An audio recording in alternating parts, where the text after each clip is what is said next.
அனைவருக்கும் வணக்கம்.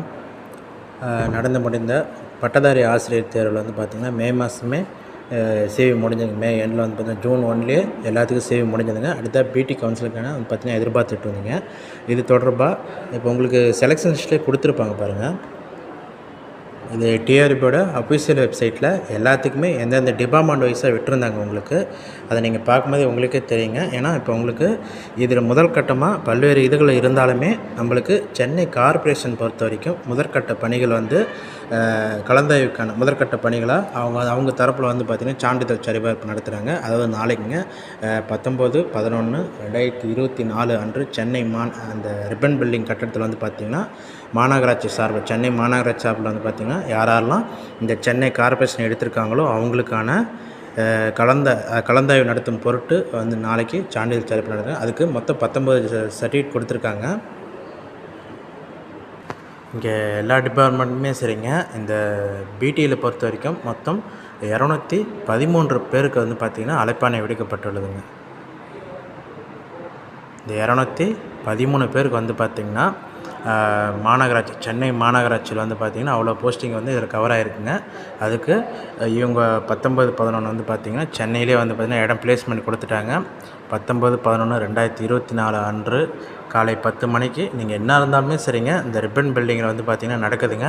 நீங்கள் உங்களுக்கு ஃபோன் பண்ணி சொல்லியிருப்பாங்க சனிக்கிழமை, அதை வச்சே நீங்கள் கலந்துக்கலாங்க. உங்களுக்கு லெட்ரு வரும்னு சொல்லிட்டு. ஏன்னா உங்களுக்கு அட்ரஸ் தப்பாகவோ அல்லது வேறு வந்து பார்த்திங்கன்னா டெலிவரி பண்ணுறது ஏதாச்சும் பிரச்சனை இருந்தால் ஒரு சில பேருக்கு விடுபட்டிருக்கலாம். இருந்தாலும் அவங்களுக்கு யாரெல்லாம் அந்த செலெக்ஷன் லிஸ்ட்டில் இருக்குதோ அவங்க உங்களுக்கு ஃபோன் வந்துருந்துச்சுன்னா நீங்கள் கண்டிப்பாக உங்களுடைய இந்த கொடுக்கப்பட்டுள்ள சான்றிதழ் கொடுத்துருக்குறாங்க. இந்த 19 லெட்ரு வந்து பார்த்திங்கன்னா நீங்கள் சிவிக்கு எடுத்துகிட்டு போயிருங்க. ஒரிஜினல் ப்ளஸ் 2 செட்டு கேட்டிருக்காங்க அவங்களே. அதனால் இந்த இருக்கிற சர்டிஃபிகேட் எல்லாமே நீங்கள் வந்து பார்த்திங்கன்னா நீங்கள் எடுத்துகிட்டு போயிடுறது நல்லதுங்க.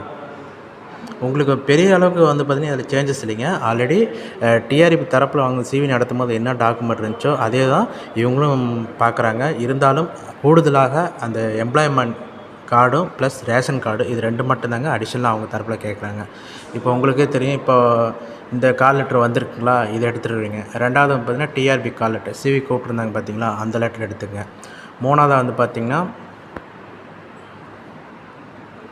இங்கே டிஆர்பி தரப்பில் வந்து பார்த்திங்கன்னா ஏதாச்சும் லெட்டர் ஏதாச்சும் இருந்துச்சுன்னா, ஏன்னா லாஸ்ட் டைம் இது எதுக்கோசரம் இந்த 3வது இந்த இது கொடுத்துருக்காங்க பாயிண்ட் கொடுத்துருக்காங்கன்னா, இந்த இதுக்கு முன்னாடி 2022 வரைக்குமே அந்த வித்துகள் டிஆர்பி தாங்க வச்சுருந்தாங்க. அவங்க ரிலீஸ் பண்ண தான் பார்த்திங்கன்னா அந்த லெட்டர் கொடுத்து விடுவாங்க. அதை பேஸ் பண்ணி தான் இவங்க வந்து போட்டிருப்பாங்க. அதை தான் அவங்க மீன் பண்ணுறாங்க. ஆனால் இந்த தரப்பு வந்து பார்த்திங்கன்னா வித்துகளுக்கு கன்சர்ன் டிபார்ட்மெண்ட்டே தேவையான சர்டிஃபிகேட் வாங்கி வச்சு பார்க்கணும். அதனால் இது 3வது இருக்குதுன்னு சொல்லிட்டு ஆப்ஷன் கிடையாதுங்க.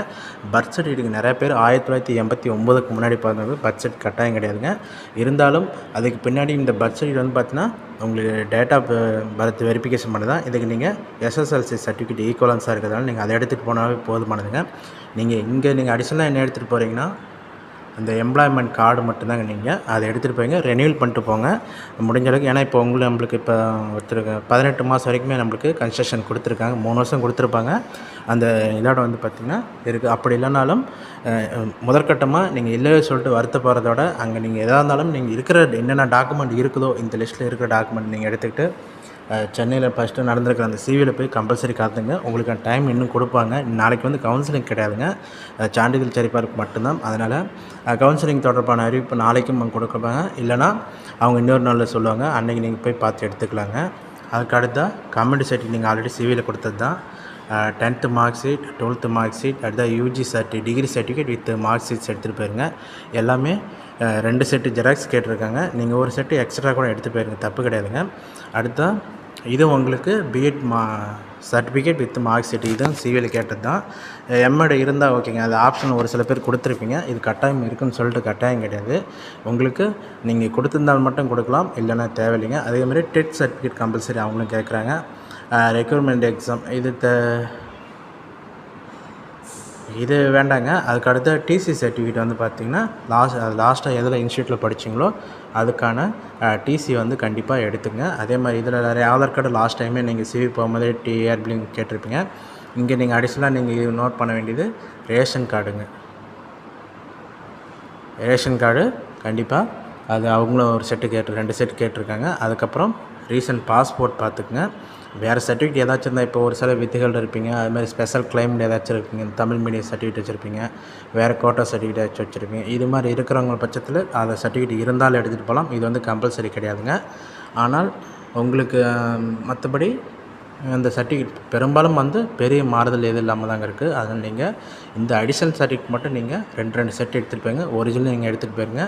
மற்ற சர்டிஃபிகேட் உங்களுக்கு வேறு ஏதாச்சும் இருக்குதா, நீங்கள் இருந்தாலும் உங்களுக்கு என்னென்ன சர்டிஃபிகேட் இருக்கோ எல்லாமே எடுத்துகிட்டு போயிருங்க. அங்கே நீங்கள் வேணும்னா வேறாச்சும் நீங்கள் ஜெராக்ஸ் போட்டு கூட கொடுத்துக்கலாங்க. அதனால் நீங்கள் உங்கள்கிட்ட தரப்பில் என்னென்ன சர்டிஃபிகேட் இருக்கோ அதையும் எடுத்துகிட்டு போயிருங்க. தேவைப்பட்டால் மட்டும் கொடுத்துக்கலாம். ஏன்னா அவங்க 2 செட்டு கேட்டிருக்காங்க. அதனால் நீங்கள் 2 செட் நீங்கள் இங்கேயே நீட்டாக இந்த ஆர்டரில் எடுத்துகிட்டு போயிருங்க. அங்கே போனால் உங்களுக்கு கொஞ்சம் பதட்டம் கம்மியாக இருக்கும்.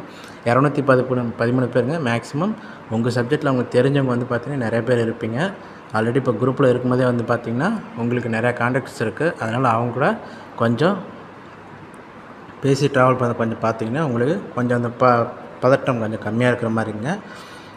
இதனால் இந்த சர்டிஃபிகேட் வந்தால் எடுத்துக்கங்க. அப்படி வராத பட்சத்தில் ஃபோன் பண்ணியிருந்தா நீங்கள் கண்டிப்பாக கலந்துங்க. எந்த ஒரு விதிவிலக்கும் தரமாட்டாங்க. முடிஞ்ச அளவுக்கு நீங்கள் அங்கே 10 மணிக்கு போனால் ஒரு சில தவிர்க்க முடியாத காரணத்தினால் நீங்கள் லேட்டாக போனாலும் அனுமதிப்பாங்க. அங்கே நீங்கள் கொடுத்துட்டு உங்களுக்கு ஏதாச்சும் ஒரு சில சர்டிஃபிகேட் மிஸ் ஆகிருந்துச்சுன்னா அதுக்கான டைம் பாண்டும் கொடுப்பாங்க. அதனால் பயப்படாமல் இப்போ இதுக்குன்னு போய் இப்போ நீங்கள் அழைச்சிட்டு இருக்க வேண்டாங்க. இப்போ நிறைய பேருக்கு பார்த்தீங்கன்னா எம்ப்ளாய்மெண்ட்ஸ் கார்டு இல்லை, நான் புதுசாக அப்ளை பண்ணேன் அப்படிங்கிறீங்க.